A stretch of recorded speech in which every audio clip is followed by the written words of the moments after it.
يا حموكش مالك؟ مالي؟ يعني انت ما تعرفش انا مالي؟ لا ما اعرفش مالك يا ابني. يعني انت ما سمعتش الاغنية اللي ماهر زين عاملها؟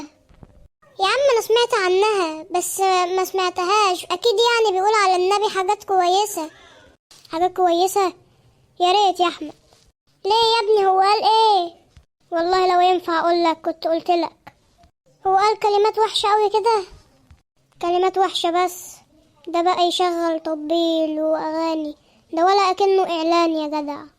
في الاول كان بيتكلم عن النبي كويس وحاله، اما عرفش السوشيال ميديا قلبته. لا بقى ده انا لازم اسمعها. احسن لك ما تسمعهاش يا احمد.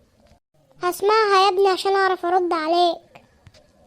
اسمعها بس ما تجيبش الغلط عليا انا. يا عم ما تقلقش. يا سوادي، صدقتني؟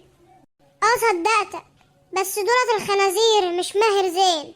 ماهر زين هم عدلوا على الاغنية بتاعته، خلوها بالمنظر اللي انت شفته ده.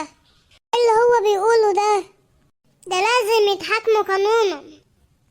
ما انت عارف ان انا عندي قناة، لازم أنا انشر اللي اتقال هنشره بس بطريقتي. هسيبك انت بقى، يلا سلام. يا جماعة اكيد كلكم عارفين انا زعلان ليه، لانكم كلكم اكيد شفتوا المقدمة، واللي حصل ده ما ينفعش. اغانيه كانت كويسة في الاول لكن السوشيال ميديا قلبته، واللي حصل ده ما ينفعش.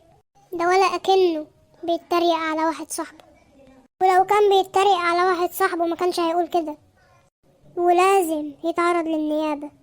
بس اللي حصل ده محدش يسكت عليه، كله يدخل للأغنية حالا ويبلغ عنها، ورابط الأغنية هحطه لكم تحت في الوصف. كل اللي عايز يبلغ عن الأغنية يخش يبلغ عنها، ولو ما بلغتش اعتبر نفسك بره الإسلام. ويا رب تكون رسالتي وصلت للكل.